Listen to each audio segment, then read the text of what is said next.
morning. Welcome to BPSC Concept Wala newspaper analysis. Today we are going to analyze the Indian Express dated October 1st, 2024 and the day is Tuesday. महीने का पहला दिन है ये. तो पहले दिन की शुरुआत करते हैं कुछ हेडलाइन से. उससे पहले आप लोगों को मैं ये याद दिला दूं कि ये अक्टूबर का महीना आपके लिए डू और डाई वाली स्थिति लेकर आया है. एकदम से लग जाना है. थोड़ी भी अगर दिन मन में शंका है ना, आती है एग्जाम से पहले, हो पाएगा नहीं हो पाएगा, अब भूल जाओ. अब सोचो अगर तुमने 5% भी पढ़ाई की है ना, उस 5 को ही चमकाओ बैठ के. ठीक है, ये समय आ चुका है. चलिए पहले जो है हम लोग हेडलाइन की बात करते हैं. तो ये जो पिक्चर है इसमें आप देख सकते हैं कि पोलिंग ऑफिशियल्स कैसे बूथ को छोड़कर जो फाइनल फेज जम्मू कश्मीर के इलेक्शंस के हुए हैं उसके बाद जा रहे हैं. ये लोग जाएंगे सारे लेके, फिर काउंटिंग होगी और फिर पता चलेगा कौन जीतता है. ठीक, उसके अलावा मोदी जी ने क्या कहा है? Terror has no place, India for early return to peace, Modi tells Netanyahu. तो जैसे इजराइल ने, आपको पता ही है, स्टेप अप कर दिया है अटैक किस पे, तो ईरानियन प्रॉक्सीज पे, जैसे कि हिजबुल्लाह होती, हमास, इन सब पे इजराइल ने अटैक शुरू कर दिया. कल ही मैंने आपको बताया था 3 फ्रंट अटैक स्टार्ट किया है.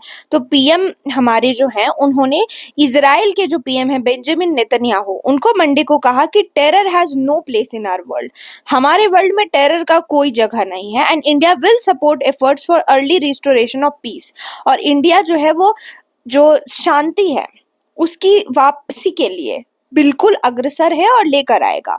मोदी जी ने आउटलाइन किया 3 प्रायोरिटी को: prevent regional escalation, safe release of all hostages and early restoration of piece and stability. अगर कल को आपको ये आंसर लिख रहे होंगे तो आप ये चीज कोट कर सकते हैं हमारे पीएम की, कि हमारे पीएम जो है वो रीजनल एस्केलेशन नहीं चाहते. रीजनल एस्केलेशन का क्या मतलब है? रीजन में कोई लड़ाई बढ़ जाए. एस्केलेशन मतलब क्या होता है? एस्केलेट होना, बढ़ जाना. कोई चीज शुरू हुई इत्तू से और वो बढ़ के इतनी बड़ी हो जाए तो हम उसको एस्केलेशन बोलते हैं. रीजनल इसलिए बोल रहे हैं क्योंकि रीजन्स लड़ रहे हैं, मिडिल ईस्ट रीजन लड़ रहा है. Safe release of all hostages, अगर किसी ने भी बंदी बना रखा है तो उनकी रिलीज की बात. और तीसरी early restoration of piece and stability, जो हमने बात की ही की. उसके अलावा एक और न्यूज आप देख सकते हैं कि कर्नाटका के जो सीएम है, कौन है कर्नाटका के सीएम? तो सिद्धरामैया जी. सिद्धरामैया जी के ऊपर ईडी ने केस कर दिया है. किसके लिए? तो मनी लॉन्ड्रिंग के केस में, कि मैसूर लैंड अलॉटमेंट में इन्होंने शायद कोई मनी लॉन्ड्रिंग की है, ये ईडी ने किया है. ईडी जब भी केसेस फाइल करता है ना, तो अगर पुलिस करती है तो हम उसको क्या बोलते हैं? हम उसको एफआईआर बोलते हैं.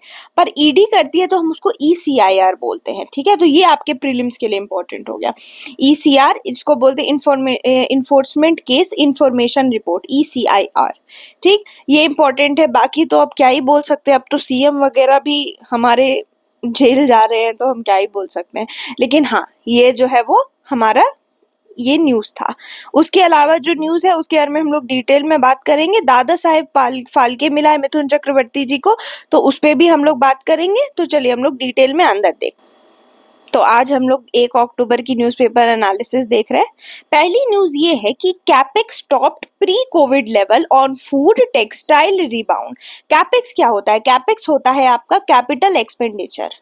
कैपिटल एक्सपेंडिचर, देखो जब भी बजट होता है तब आप पढ़ते होगे ना, आप सुनते होगे कि एक एक्सपेंडिचर, एक रिसीट. एक्सपेंडिचर का मतलब जब घर में भी बजट बनता है तो क्या होता है? एक्सपेंडिचर जो हम खर्चा कर रहे हैं, और रिसीट माने जो हमारे पास आ रहा है. कैपिटल एक्सपेंडिचर सरकार करती है. सरकार 2 तरह के एक्सपेंडिचर करती है. ठीक है, कौन सी एक्सपेंडिचर करती है? तो सरकार एक करती है आपकी कैपिटल और एक रेवेन्यू. रेवेन्यू एक्सपेंडिचर का मतलब हुआ दिन ब दिन के खर्चे. किस तरह के?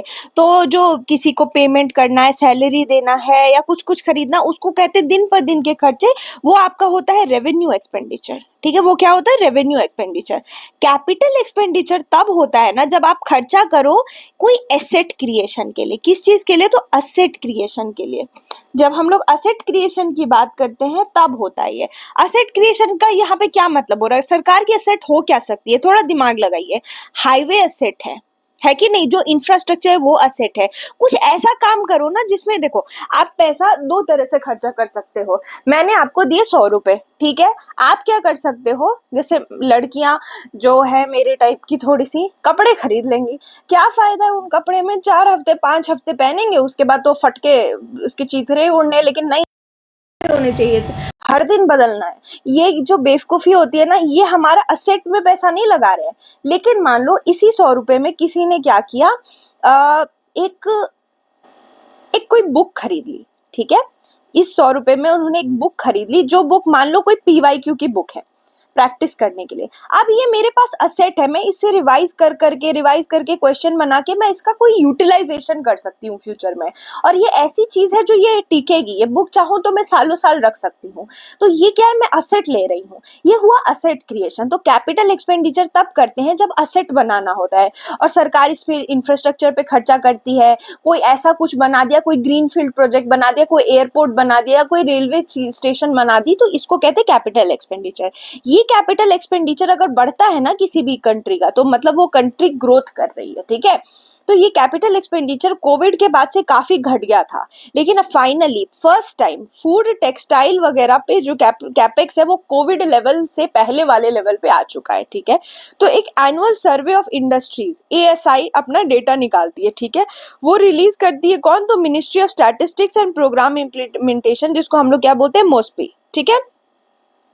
तो जो ये मोस्पी है वो मंडे को एक डेटा निकालती है, जिस डेटा में क्या दिखाया जाता है कि जो टोटल नंबर ऑफ इम्प्लॉयज है ना मैन्युफैक्चरिंग इंडस्ट्री में, वो बढ़ के 7.5% हो गए हैं। 1.84 करोड़ 2022-23 से 1.72 करोड़ से 1.84 करोड़ हो गया। इसका क्या मतलब है, कल ही मैं आप लोगों को समझा रही थी कि जो जॉब होती है ना, जॉब क्रिएशन, इंडिया में जॉबलेस ग्रोथ की प्रॉब्लम आ चुकी है, ठीक है। जॉबलेस ग्रोथ कल भी मैंने समझाया था। जॉबलेस ग्रोथ का मतलब ग्रोथ तो हो रहा है पर बिना जॉब के। तो जॉब क्रिएशन तब होगा ना जब मैन्युफैक्चरिंग इंडस्ट्री में लोग आएंगे। अब कभी सोचा है कि मैन्युफैक्चरिंग इंडस्ट्री में आने के बाद ही कैसे जॉब की इंक्रीज हो रही है? ये इसीलिए होता है क्योंकि जॉब जो होता है ना, वो जब आप टर्शियरी सेक्टर में जॉब की बात करते हो या प्राइमरी सेक्टर में जॉब की बात करते हो, तो क्या है, अगर मैंने खेतियारी में जॉब कर रही हूँ, मैं खेत खलिहान में फार्मर हूँ, तो मुझे एक्सपर्टीज चाहिए। खेती करने के लिए भी आपको एक्सपर्टीज चाहिए, आपको लैंड चाहिए, आपको पता होना चाहिए कि कितना फर्टिलाइजर, आपके पास समय होना चाहिए। और टर्शियरी के लिए आपकी अलग एक्सपर्टीज है। आप कोई सॉफ्टवेयर इंजीनियर, तो उसको सॉफ्टवेयर की पढ़ाई करनी पड़ेगी, इंजीनियरिंग करनी पड़ेगी। बट ऐसा स्ट्राटा भी है हमारे इंडिया में कि जो उतना ज्यादा ना पढ़ा लिखा है ना वो एग्रीकल्चर जानता है, तो क्या वो बैठे रहेंगे? नहीं। और मेजॉरिटी ऐसे ही पॉपुलेशन है जिनके पास वो एडुकेट स्किल्स नहीं है कि वो इंजीनियरिंग या ऐसा कुछ कर सकें। तो वो क्या करते हैं, उन लोगों के लिए होती है ये मैन्युफैक्चरिंग सेक्टर। यहाँ पे इन लोगों को क्या होता है, अपॉर्चुनिटी मिलती है सीखने की। मैन्युफैक्चरिंग में मान लो कोई बड़ी सी इंडस्ट्री है, तो एक अगर कोई इंडस्ट्री लगती है, फॉर एग्जाम्पल फूड प्रोसेसिंग की इंडस्ट्री लग गई, ठीक है। बिहार में बहुत फूड प्रोसेसिंग की इंडस्ट्री है, बिहार में अगर कोई इंडस्ट्री है तो वो फूड प्रोसेसिंग की ही है। पर अगर आप बाकी जगह देखो, इसको आप मुंबई से या गुजरात से मिला के देखो, तो वहां पे अलग अलग तरह की इंडस्ट्रीज है। पर अपने बिहार में तो सिर्फ फूड प्रोसेसिंग है। तो चलो मैं फूड प्रोसेसिंग की एग्जांपल दे रही हूँ। कोई इंसान जो इतना पढ़ा लिखा नहीं है, पर अगर फूड प्रोसेसिंग का कोई यूनिट लग जाता है, तो वहां पे कोई चाहिए होगा सामान लोड कराने के लिए, वहां पे कोई चाहिए होगा, कोई कन्वेयर बेल्ट है उस पे रखने के लिए, कोई चाहिए होगा खाता मैनेज करने के लिए, कोई चाहिए होगा चीजों को, रॉ मटेरियल को एक जगह लगाने के लिए, तब जॉब मिलती है ऐसे स्थिति में। तो मैन्युफैक्चरिंग इंडस्ट्री में जॉब ग्रोथ है। और इस बार के डेटा फिस्कल ईयर 23 के हिसाब से 12 साल में सबसे ज्यादा जॉब ग्रोथ आई है।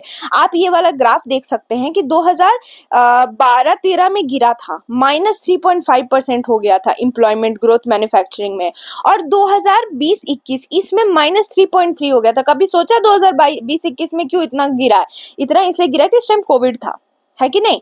और अब जो है आप देख सकते हैं 2022-23 में 7.5% हो गया है, जो कि एक टाइम कब 2010-11 के टाइम 7.6% के बाद दोबारा अब जाके 7.5% हुआ है। तो ये बहुत अच्छी चीज है कि 7.5% ग्रोथ हुई है। और अब 1.84 करोड़ लोग मैन्युफैक्चरिंग में, यानी कि जॉब होगी। ये हाईएस्ट इंक्रीज हुआ है employment in manufacturing in last 12 year. आखिरी के 12 साल में हाईएस्ट ग्रोथ है, ये आप देख सकते हैं 12 सालों में।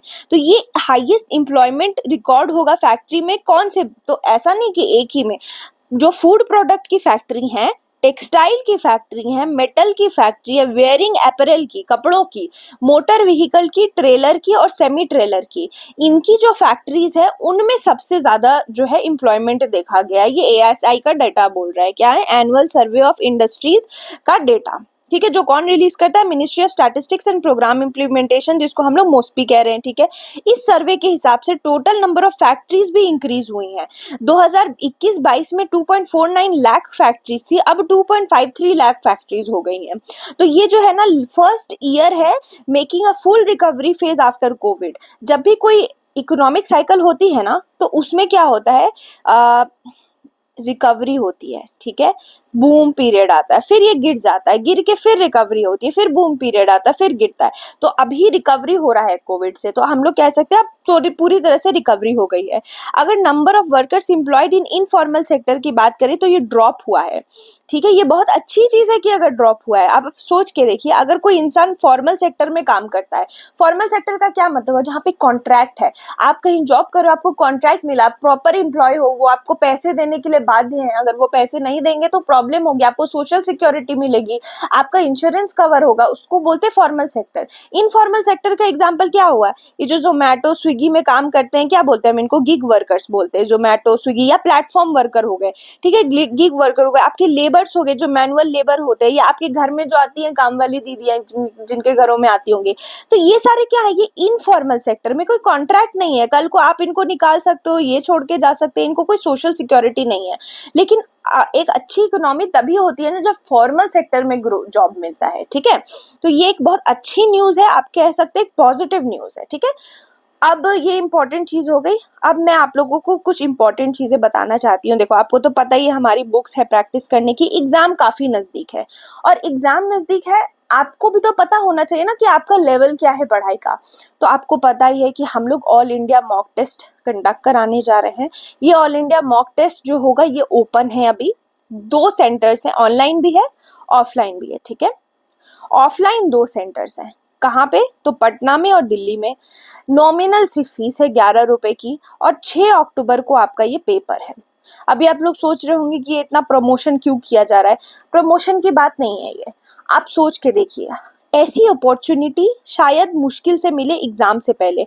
अगर आप अपने आप को असेस नहीं करते हो ना कि आप कहाँ हो, तो आपको पता ही नहीं चलता है कि आप कितना मेहनत करोगे, ठीक है। जब तक आपको आइडिया ही नहीं होगा कि आप हो कहाँ। आप चाहो तो पीवाईक्यू खुद भी लगा सकते हो, लेकिन जब आप 10 बच्चों 100 बच्चों के बीच में बैठते हो और आपको लगता है कि हाँ, वो माहौल क्रिएट होता है, आप जाते हो कहीं पे पेपर देने के लिए, वहां बैठते हो, वहां पे बैठ के जब आप सोचते हो, आपको लगता है हाँ मेरी रैंक बनेगी, आप वहां पे धूप में चल के गए, आप वहां बैठे, आपने वहां पर जो आपका टेम्परामेंट है, वो एग्जाम में भी वही टेम्परामेंट होता है, वैसे ही ट्रेवल करके जाते हो, वैसे ही बैठते हो। तो क्या होता है ना, आपको अपॉर्चुनिटी मिलती है खुद को एसेस करने की। 6 अक्टूबर को संडे को ये पेपर है, 12 से 2 है, यानी जो बीपीएससी की टाइमिंग है उसी में दोनों मोड्स अवेलेबल हैं। अपना आराम से रजिस्टर करिए। पहला टेस्ट तो फिलहाल दे ही दीजिए, बाकी तो आपके ऊपर है आगे आप दे रहे हैं कि नहीं दे रहे, पर एक टेस्ट दे के देखिए। जब आप 10 बच्चों के बीच में compete करेंगे, आपकी रैंक आएगी, तो ही आपको पता चलेगा आप कहाँ हैं, ठीक है। और दूसरी चीज ये है कि ये पेपर हम लोग ऐसी कोशिश की है हम लोगों ने कि ये बिल्कुल बीपीएससी के फॉन्ट के सेम हो, तो इसके लिए बड़ी मेहनत लगी है टीम की। अगर हम लोग इसको प्रमोट करने की कोशिश कर रहे हैं तो हमने मेहनत भी की है, बाकी आपके ऊपर है, आप चाहो तो दो नहीं दो, लेकिन अगर आप इस टीम की मेहनत को देखोगे, अपनी मेहनत को देखोगे, तो पॉजिटिव ही, ये तो हम अपनी तरफ से कह सकते हैं कि पॉजिटिव आउटकम आएगा, बाकी आपकी इच्छा। दूसरी चीज जो इम्पोर्टेंट न्यूज ये है कि हमारे चेयरपर्सन जी ने क्या कहा है कि जिले के जो सेंटरें हैं उनमें अलग सेट के पेपर होंगे, हर सेट में सवाल भी अलग होंगे। तो आपको ये समझ में आ गया है कि इस बार जो है वो 100% अलग प्रश्न रखने की बात की जा रही है। एक सेट के प्रश्नों में क्रम 90% अलग रहेंगे। ये नहीं कि मेरे बगल वाला बच्चा उसे छाप लिया, अब ऐसा नहीं होने वाला है, बिल्कुल अलग स्थिति होने वाली है। और दूसरी चीज 5 पॉइंट में समझाई गई है कि प्रश्न प्रिंटिंग की छपाई होगी, अलग से उनको ट्रांसपोर्ट करके लिया जाएगा, उनका उपयोग होगा, निगरानी होगी कि चीटिंग ना हो जाए, परीक्षा केंद्र की निगरानी होगी, प्रश्न पत्र की निगरानी होगी। यानी कि आप देख सकते हैं किस तरह से कमर कस के बीपीएससी कोशिश कर रहा है कि इतनी सी भी कोई प्रॉब्लम ना हो, और अगर इस तरह की सेट घुमा रहा है तो डिफिकल्टी बढ़ेगी। और डिफिकल्टी बढ़ेगी तो आपको भी कमर कस के रहना होगा और रेडी रहना होगा कुछ भी अनएक्सपेक्टेड के लिए।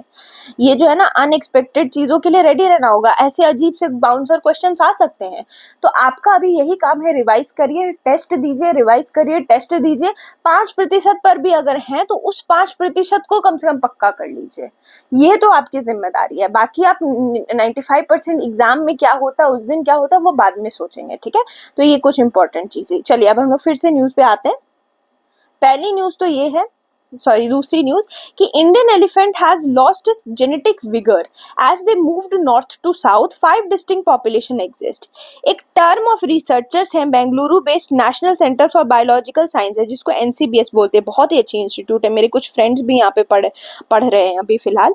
ये बहुत अच्छी इंस्टीट्यूट है एनसीबीएस। उसके अलावा Indian institute of sciences ISC भी बहुत अच्छी इंस्टीट्यूट है।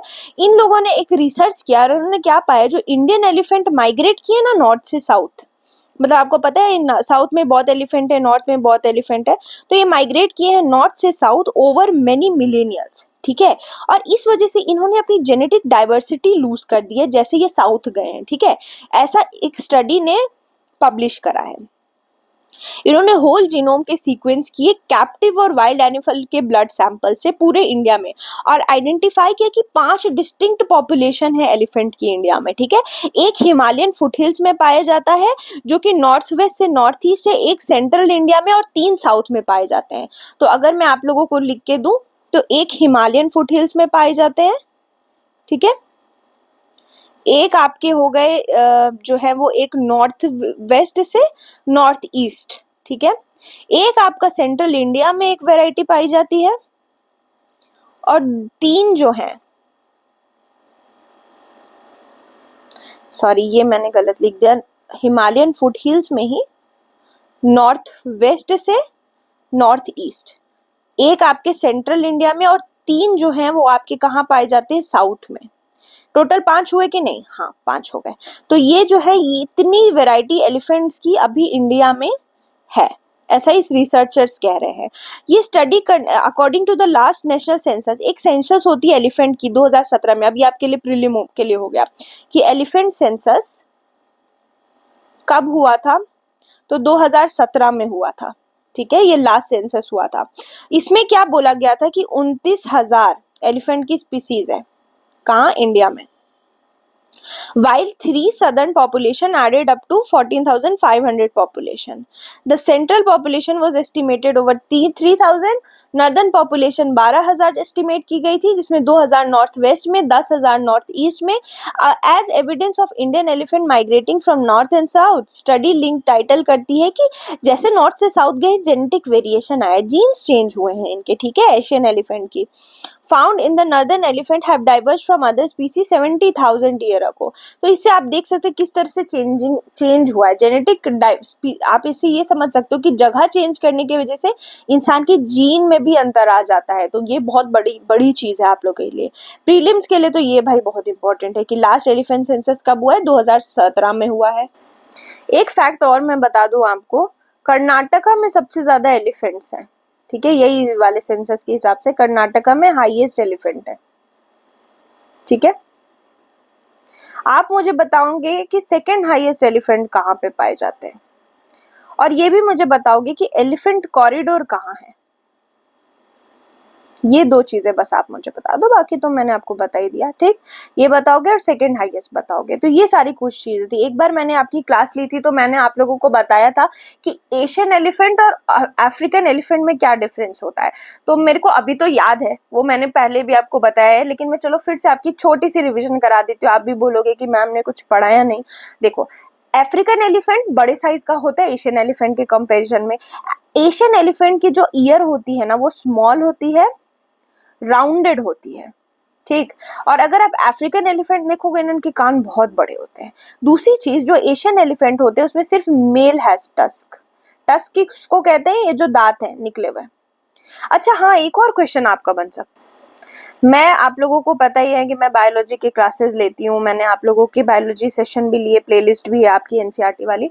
तो मैं जब भी कुछ पढ़ाती हूँ और मुझे ऐसे बायोलॉजी की कोई फैक्ट याद आ जाती है तो मैं तो खुद को कंट्रोल नहीं कर पाती हूँ। तो चलो मैं आपको एक और फैक्ट बता देती हूँ। एलिफेंट की जो ये ये होता है ना आपका टस्क, ये जो दांत होता है ये क्या होता है, ये मॉडिफाइड इंसीजर है। आपको पता है ना दांत के टाइप होते हैं, incisor, canine, molar, pre molar, ये 4 टाइप के दांत होते हैं ना हर किसी में। तो ये जो एलिफेंट का टस्क होता है ना वो दांत ही है, लेकिन मॉडिफाइड है। कौन मॉडिफाई हो गया, इंसीजर मॉडिफाई होके इतना बड़ा हो गया। तो elephant tusk is modified incisor. ये आपके लिए इंपॉर्टेंट हो जाएगा, कल को एग्जाम में आ गया तो अच्छी बात है, आप लोग याद करोगे मुझे। चलो ये इंपॉर्टेंट चीज थी। ये आप देख सकते हो सैम्पलिंग लोकेशन, ये जब जब भी कोई स्टडी होती है ना तो उसको लोकेशन को सैंपल किया जाता है, जैसे फालगढ़ गैप, शेनकोटा गैप, यहाँ ब्रह्मपुत्रा वाले रीजन में, यहाँ से ही सैम्पलिंग हुई एलिफेंट के डिस्पर्सल की, कि कैसे ये लोग नॉर्थ से साउथ गए तो कैसे इनका जेनेटिक विगर चेंज हुआ। और ये 5 तरह की 5 टाइप्स ऑफ स्पीसीज जो है वो एलिफेंट के आपको दिखते हैं।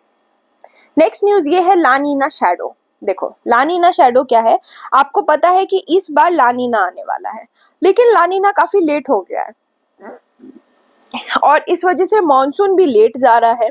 इससे क्या हुआ ना, दिल्ली के जो रेसिडेंट्स थे वो लोग एक्सपेक्ट कर रहे थे कि लानीना आएगा तो इस बार अच्छी सर्दी होगी, लंबी सर्दी होगी और पोल्यूशन भी कम होगा, लेकिन ये डिले हो गया है। और लानीना के डिले होने की वजह से पोल्यूशन का खतरा और भी ज्यादा बढ़ जाता है। आपको पता होगा दिल्ली में जो अर्ली विंटर्स होते हैं ना, दिसंबर और जनवरी के समय, उस टाइम बहुत पोल्यूशन हो जाता है। मैंने कई बार आपको चिक चिक के बताया है कि उसके रीजंस क्या है। एक तो मैंने आपको बताया कि एक वेहिकुलर इमिशन होता है, मतलब मैंने कितनी बार ही बताया होगा, वेहिकुलर इमिशन की वजह से पहली रीजन। दूसरी रीजन जो है वो मैंने आपको बताया था, स्मॉग जो आ जाता है वो किस वजह से आता है, तो लोग क्रैकर्स वगैरह दिवाली के टाइम जलाते हैं, जो कि काफी कम है वेहिकुलर इमिशन के कंपैरिजन में। तीसरी चीज आपको स्टबल बर्निंग वाली चीज होती है। चौथी चीज जो है आपकी वो है आपकी विंड। ठीक है, ये 4 चीजों की वजह से क्या होता है कि पोल्यूशन जो है वो दिल्ली वाले रीजन में बहुत ज्यादा होता है इन अर्ली अर्ली जो विंटर होता है उस ऑनसेट में। तो स्टबल बर्निंग की वजह से तो और भी स्थिति खराब हो जाती है, लेकिन अगर ला नीना आ जाए ना तो ये पोल्यूशन की सिचुएशन कम हो जाती है। तो लेकिन साइंटिस्ट ने क्या देखा है अभी, अकॉर्डिंग टू न्यू रिसर्च क्या पता चला है कि ला नीना के जो लिंक है, जो अंडरलाइन लिंक है क्लाइमेट चेंज और लानीना और एयर क्वालिटी के बीच में, बहुत जरूरी है। जो इम्पैक्ट है ना इन फैक्टर का एयर क्वालिटी पे, वो बहुत ज्यादा मैटर करेगा। जब दिल्ली एक्सपीरियंस करता है ना अपना बेस्ट एयर, वो तब एक्सपीरियंस करता है जब लानीना आ चुका होता है। लेकिन इस बार क्योंकि ये डिले हो गया है तो ये प्रॉब्लम है। लानीना के आने की वजह से क्या फायदा होता है, हमें कंट्री को बहुत बढ़िया रेनफॉल मिलता है, लेकिन लेट ऑनसेट होने की वजह से थोड़ी प्रॉब्लम हो गई है, क्योंकि अनसर्टेनिटी हो गई है लानीना की कि क्या होगा विंटर एयर पे। ठीक है, अब क्या है ना, एयर पोल्यूशन पहले क्या होता था, लोकल एमिशन सेंट्रिक होता था, पर अब जो है ना ये फैल रहा है। अगर वो दिल्ली में हो रहा है तो वो पूरे इंडिया में ओवरऑल फैलेगा। तो इस सिचुएशन में लानीना का आना सिर्फ दिल्ली के लिए हेल्पफुल नहीं होगा, ऑल ओवर इंडिया के लिए हेल्पफुल होगा। ये जो इन्फ्लुएंस होता है ना लार्ज स्केल एटमॉस्फेरिक सर्कुलेशन का, जैसे एनसो, एनसो का क्या होता है, एल नीनो सदर्न ऑसिलेशन बोलते हैं एनसो को। ये विंड पैटर्न्स और बिहेवियर ऑफ पोल्यूशन में चेंज करता है। देखो जब एल नीनो वगैरह आता है ना तो विंड पैटर्न भी चेंज होती है, इस वजह से बहुत सारी डिफरेंसेस आ जाती हैं।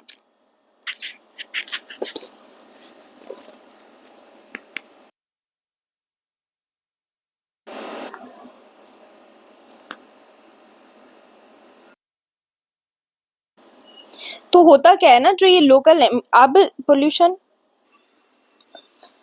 सो what I was trying to tell you is that कि जो एनसो होता है इसका पैटर्न बहुत ज़्यादा हेल्प करता है ये पता करने में कि विंड की क्या होगी डायरेक्शन और क्या होगा इसका इम्पैक्ट पोल्यूशन।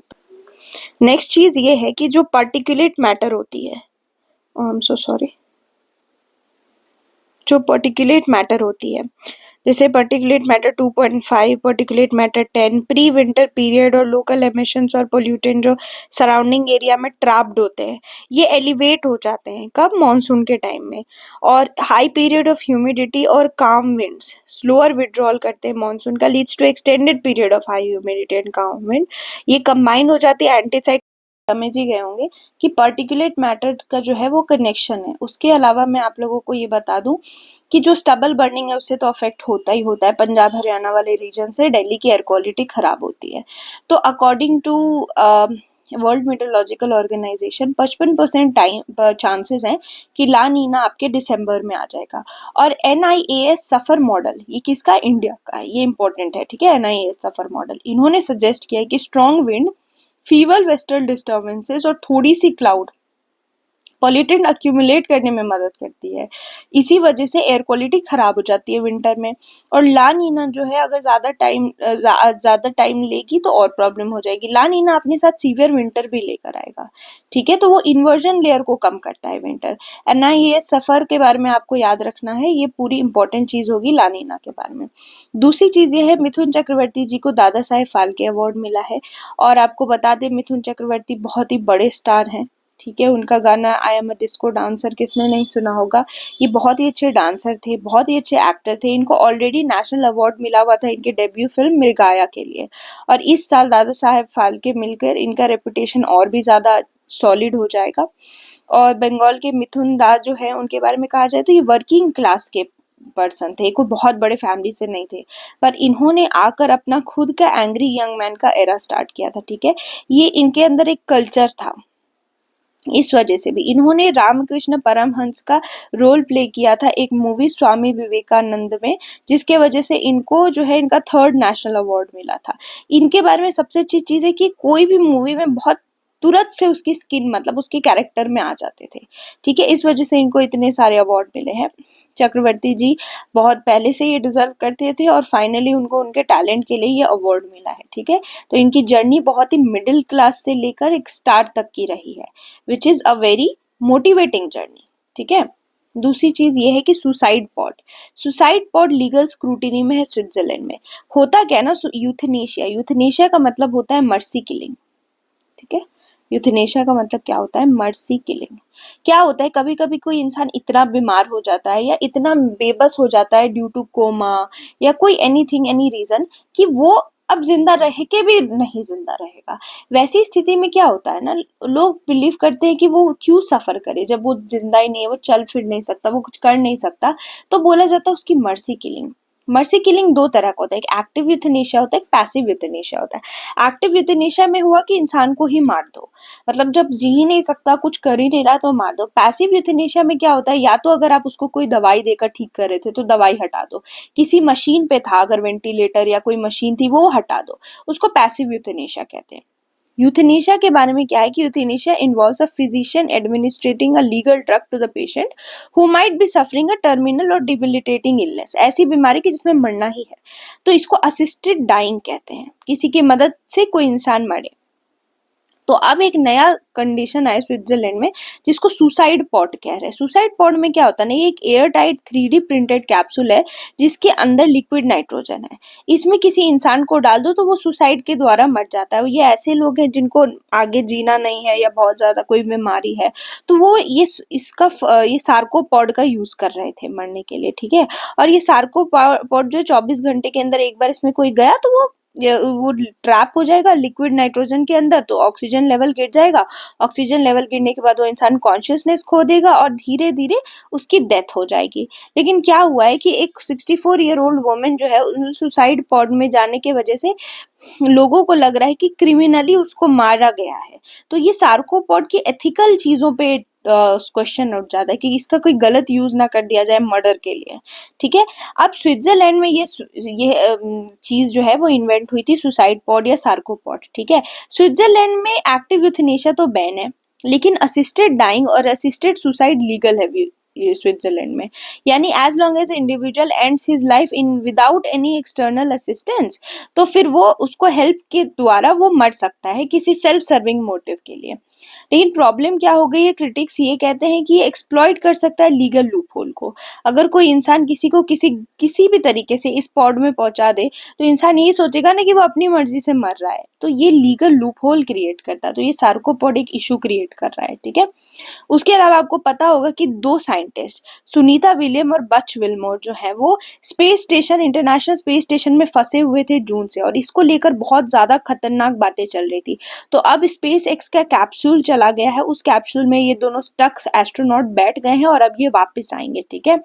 और ये 2 एम्प्टी सीट में बैठ कर आएंगे। नासा ने स्विच कर दिया विल्मोर और विलियम को स्पेस एक्स में, क्योंकि कंसर्न थी उनकी सेफ्टी को लेके बोइंग स्टारलाइनर कैप्सूल को लेकर। इसलिए ये पहला स्टारलाइनर फ्लाइट है क्रू का जिसमें नासा ने डिसाइड किया कि स्पेस एक्स घुसेगा। स्पेस एक्स किसका, इलॉन मस्क की कंपनी है ये, ठीक है। इसका कैप्सूल जो है वो नेक्स्ट ईयर रिटर्न करेगा। और ये लोग जो दोनों फंसे हैं इनको वापस लेकर आएगा। ये 2 साइंटिस्ट जो हैं वो उनको ये दोनों वहाँ पे बहुत दिन से फंसे थे और इस वजह से क्या हो रहा था कि बहुत ज़्यादा लोगों को लग रहा था कि अपने ही साइंटिस्ट वहाँ पे रहेंगे तो उनकी कई बहुत जल्दी डेथ हो जाएगी। तो अब स्पेसएक्स कैप्सूल इनको ले आएगा इंटरनेशनल स्पेस स्टेशन से, जो बहुत बड़ी चीज़ है, बहुत ज़रूरी चीज़ है। तो ये हो गई आपके इंपॉर्टेंट न्यूज। अब question of the day, Indian monsoon is affected by, 4 चीजें दी गई हैं, ऑप्शंस को देखना है और आपको आंसर करना है। तो ये आप लोगों की आज की कुछ न्यूज एनालिसिस थी। Keep reading and I will meet you in the next session. Thank you.